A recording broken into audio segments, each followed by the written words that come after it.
10-year-old Joma was waiting for his mother to pick him up from school when the missile hit.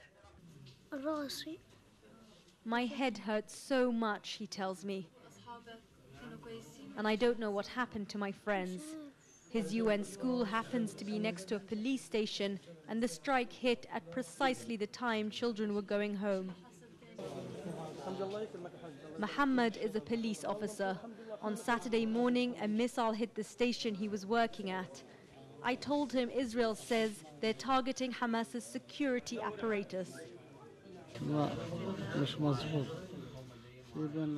The police force is not political. It's an institution for the people. And Rawya is a doctor. She was working at her clinic when an airstrike hit the police station next door. Rawya has 3 children.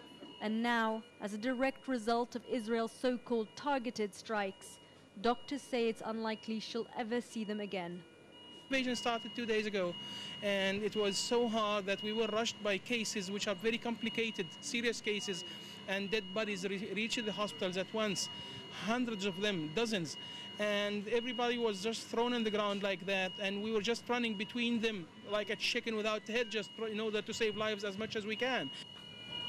All over the hospital, we saw civilian casualties of what Israel calls its war on Hamas, and spoke to those whose lives will never be the same again because of Israel's decision to dismantle Hamas by destroying Gaza. The hospital is chaotic. Hundreds of people are just standing around waiting. There aren't enough beds to treat the injured. There isn't enough spaces in the wards for the family members who are waiting.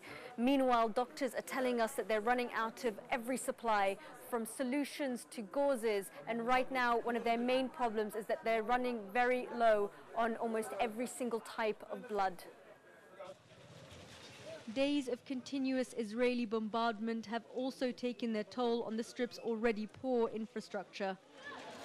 From the rubble that was once a mosque that happened to be by a police station, to the school hit as Israel targeted another building nearby. And all this as Gaza's 1.5 million people lie trapped inside this war zone, afraid they'll be the next ones in the wrong place at the wrong time. While we were sleeping, I heard a loud thud at the mosque next door. We were so afraid, and look what happened to my son. At least we are alive. 7 of us were sleeping in a room when we heard the explosion. The walls collapsed around us. It took 2 hours to get help, but my sisters did not make it. It was too late. All around Gaza are makeshift funerals, but few attend. People here are too scared to venture out, even though they know staying indoors is no safer. The tent's another example of how Gaza is becoming a graveyard. And as Israel promises to continue its war as long as it feels necessary, what everyone here fears is how many more lives that will take. Shireen Tadros, Al Jazeera, Gaza.